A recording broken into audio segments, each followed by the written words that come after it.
Hello, I am Minecraft Phenom 08, and this is episode 20 of my Billions and Billions challenge. In today's episode, I am going to build a building to more efficiently process iron ore, gold ore, emerald ore, and diamond ore.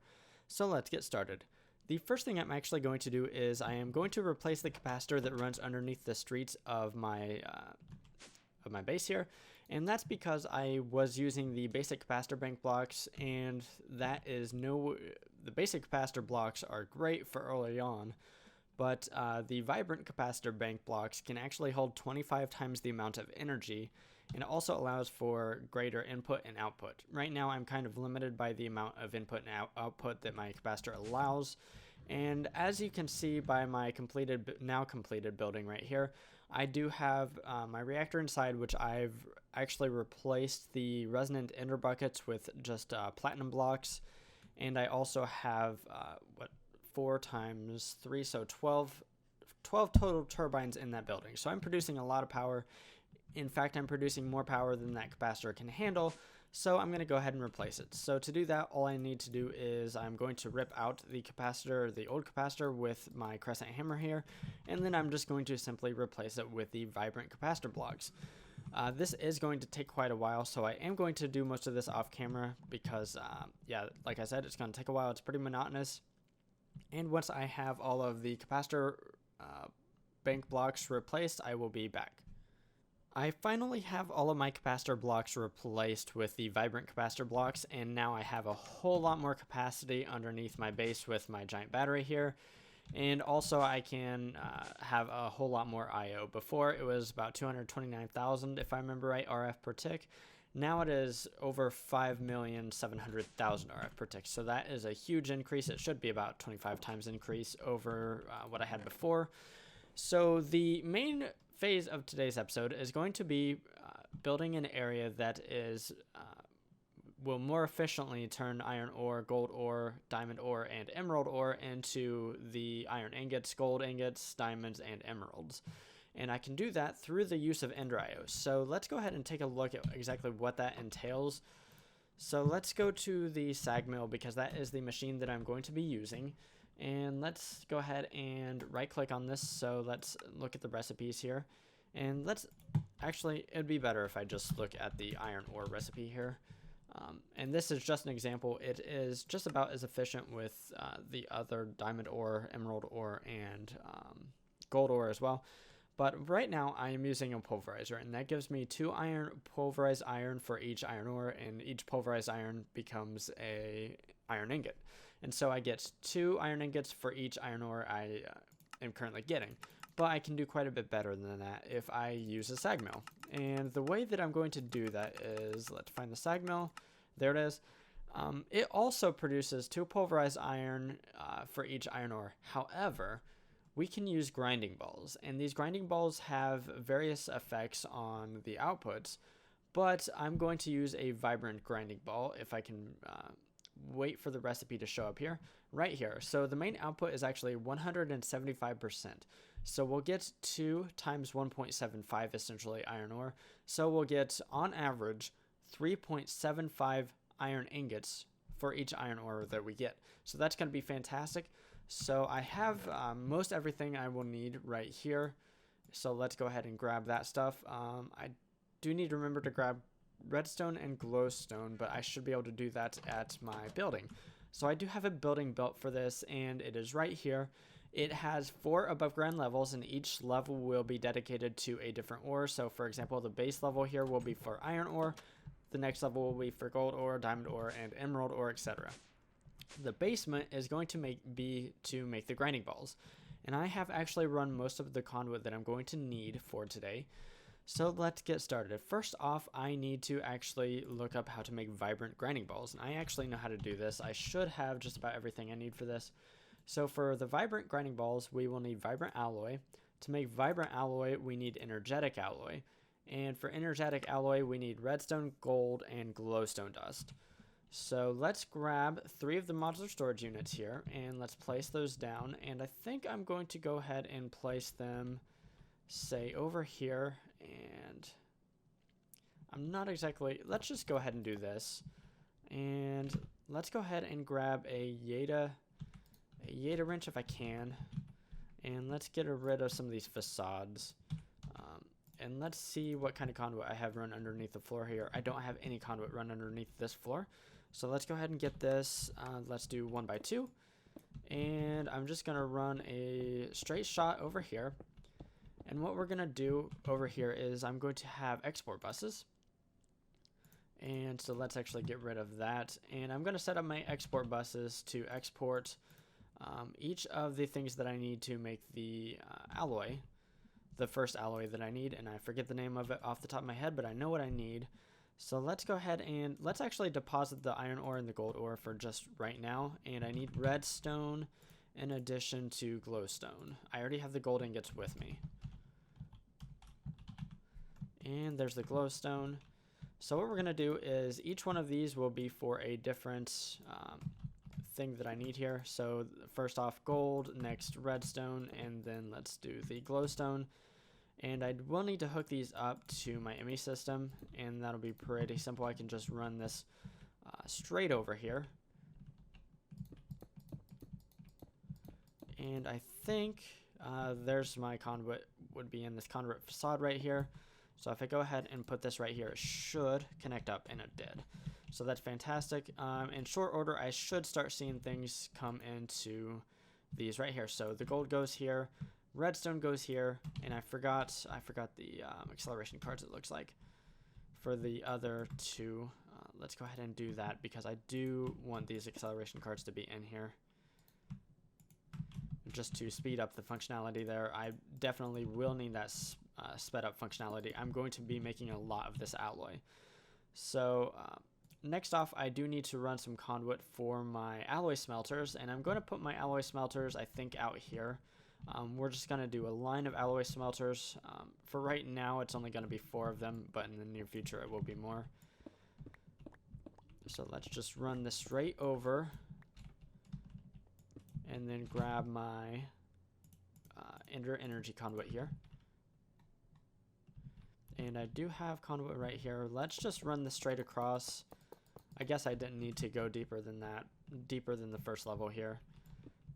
Let's just go ahead and finish that off. And then my enhanced alloy smelters, they operate the same as a regular alloy smelter. They just can operate faster. So I'm going to put 2 of them over there and 2 of them over here. And then I'm going to do some item conduits. So the item conduits will just be right here. And so let's actually, I'm going to be using my conduit probe. And okay, so I need to shift click to copy the settings. So we're going to be extracting from these ones over here. We can extract on the green channel. And I'm not going to use the conduit probe for that. Let's see if this... we're going to set these to alloys only. And let's go ahead and do this before I forget. And let's put in the capacitors. And these will be alloys only. Alloy only. Capacitor, there we go. And then these over here, I'm going to be setting up to be insert on green and extract on brown. And let's set those to be always on. Okay, so the alloy smelters over here are actually going to be in on brown. And I need to actually lay down some conduit first off before I can configure it. So insert on brown and then extract on blue. And let's set that to be extract always on. Insert on brown. And then I can just run this across the room here. Okay, so we should be getting some energetic alloy. So we are, so that's fantastic. To get the vibrant alloy, we need to combine that in an enhanced alloy or an alloy smelter with ender pearls. So that's the next thing I need to set up. So let's go ahead and get this modular storage unit here. And let's set it up right here. And actually, I don't want that to be facing that way. Maybe I'm just vain. Let me grab my crescent hammer here and rotate this around. Oh, I had it right. There it is. That works. I do need this to be extract on the brown channel. And this will be ender pearls. So let's go ahead and set that up real fast. So I should have ender pearls with me. It looks like I do. So let's not forget to use the acceleration cards, ender pearls, and let's throw the ender pearls in here.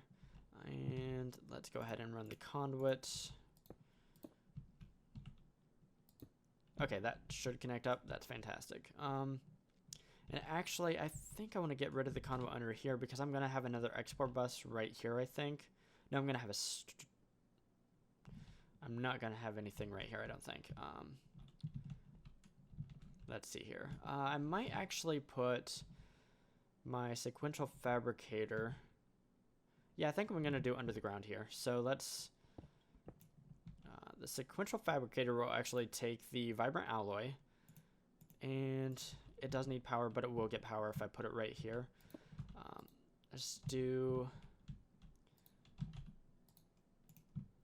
input on the top and output to the bottom. And then on the bottom, I'm going to have another modular storage unit. And that modular storage unit will actually be hooked up to a storage bus. And let's set this up to a negative priority so nothing accidentally goes into this modular storage unit because it will be holding the grinding balls for my system. So let's go ahead and set this to be insert on blue so that it can accept the vibrant alloy. And the pattern is really simple for grinding balls. It is this right here. Let's go ahead and click that pattern, and it should go ahead and make the vibrant alloy grinding balls. And those grinding balls should be accessible through my system now. So let's go ahead and throw the spare grinding balls in there. So now I have grinding balls in my ME system. Let's go ahead and cover this up. Actually, you know what? I'm going to go ahead and neaten this up real fast. This won't take but a second, but I'm going to go ahead and do this off camera. And once I have that done, I will be right back. So I've actually decided to go ahead and add a step that's actually completely unnecessary. But what I'm going to do is I'm going to actually add a storage facility for energetic alloy ingots, because at some point, at least for a little while, my storage unit for the vibrant alloy or the vibrant grinding balls will actually become full, and then this whole system will back up. But the thing is, having a bunch of this energetic alloy laying around would actually be a good thing to do. So I can actually set that up really easily. So what I'm going to do is let's go ahead and just dig this down, and let's put a storage bus on this right here. I guess I didn't grab a storage bus, but I can do that real fast. And we'll just add this right here, and then we'll set it to negative priority once again. And let's go ahead and grab a modular storage unit, and we'll put that there. And so what we're going to do is we're actually going to add, so this is output on brown. We're going to have this be output on brown or input on brown. So let's accept that. And then we need this to be output. Let's change all of the colors just a little bit here. So let's make this blue and purple, and then blue and purple. And then this obviously needs to be purple now. Okay, cool. So we'll have this be out on blue. So basically this is just going to be a stop. And it looks like... Okay, so I forgot to change this. That's what's going on there. So let's... should be extract on blue. So inner pearl should come directly over here.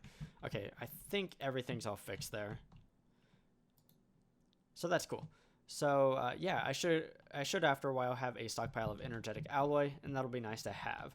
So let's go ahead and set up one of our processing systems here. So what I'm going to do is I think I'm going to have these sag mills along the back wall here. So we'll have these just chilling back here for right now. And I do need to go ahead and throw capacitors in them. I thought I had capacitors with me. Maybe I don't. Okay, I never grabbed more capacitors. I did make them, though, so that's good. So I am just going to right-click to insert them. Yes, if they're already inserted, it will bring me to the GUI. So there we go. And then I'm going to add item conduit here.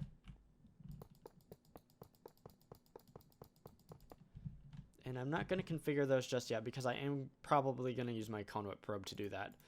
So right here, and yeah, let's do here, here, and over here will be where I'm going to put modular storage units. Now, one of these will be for grinding balls, one of them will be for iron ore, and then one of them will be the extract point from the system here. So let's go ahead and I'm gonna call this the extract point. So this needs the import bus on it as an extract from the little system I built here. So let's grab Emmy conduit. Actually, I don't even, yeah, let's use that. And then regular covered kibble here, and then my import bus rather, with acceleration cards. And then over here I need to do much the same. So I actually didn't need to do both of those because I just need the one cable. Sorry about the zombie or whatever out there. Okay, so I'm actually gonna kill that thing. That's annoying.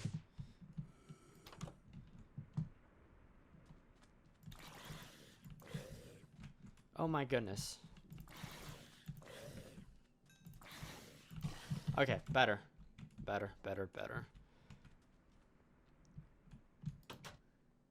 So let's drop back down below and finish this off. So I need export buses now rather than import buses. And I do need to actually grab some grinding balls. And I should have them available to my system. So because I will need to be exporting them to these modular storage units.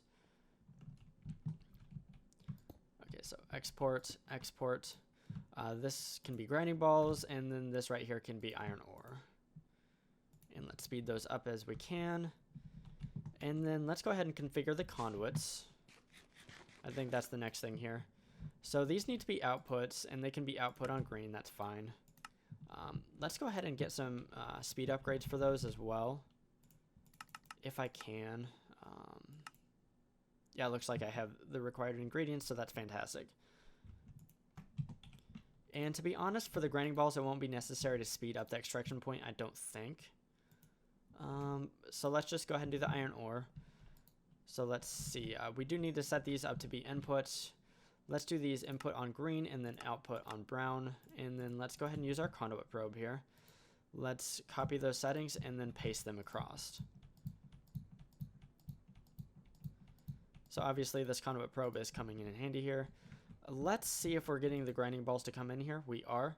So we are getting the pulverized iron to come in as well. Did I set these to be extract? Oh, I know what I did. I didn't set this to be insert, and this needs to be insert on brown. So we should get our pulverized iron, and the pulverized iron actually still gets processed in the same way it was before. It will get furnaced in this building right here. So this system will actually just give us more of the pulverized ingredients, such as the pulverized iron, the pulverized gold, and then it will give us more diamonds and emeralds. And I actually do want to check that I'm going to get diamonds and not like pulverized diamonds out of the sag mill. Probably should have done that beforehand, but yeah. Okay, so yeah, there's even a chance that I get between 4 to 5 diamonds per diamond ore now, rather than the 2 that I was getting before, and I think the emeralds are pretty much the same. But what I'm going to do now is I'm going to replicate this across my 3 floors above, because it's literally the same thing. The only thing that I'm changing is the iron ore will become gold ore, and then diamond ore, and then emerald ore for the other floors. And so yeah, I'm just going to replicate the system across the other 3 floors, and once I have that done, I will be right back. Finally, I finished up the other 3 levels, and let's take a look at how everything's doing so far. It looks like that is running. Looks like we're still getting vibrant alloy over here. Let's take a look at the iron. Still pulverizing iron with the sag mills over here. I have quite a backlog of all of the ores because I stopped all of my processes earlier in the day, probably 6 or 7 or 8 hours ago. So I have a huge backlog of these ores. And this system will just help me more efficiently process all of the ores. So right now I am running kind of a deficit of my grinding balls, but that will ease over time, obviously. I should be making a whole lot more grinding balls than I will be using on a regular basis. Obviously, with my huge backlog that I have right now, I'm not going to have enough grinding balls to go around, but it looks like most of the levels actually do have some grinding balls, so that's good to see. So in today's episode, I added a new capacitor to my base. It is 25 times more powerful than the capacitor that I had before, and it will hold a whole lot more power as well. And then I set up this system that will more efficiently process iron ore, gold ore, emerald ore, and diamond ore, as those are the 4 things that I'm trying to get 1 billion of in this series. So if you enjoyed today's episode, feel free to drop a like down below, and if you enjoy watching automation type stuff like this in modern Minecraft, definitely subscribe to my channel if you haven't already. Anyways, signing off, I am Minecraft Phenom 08, and I will see you next time.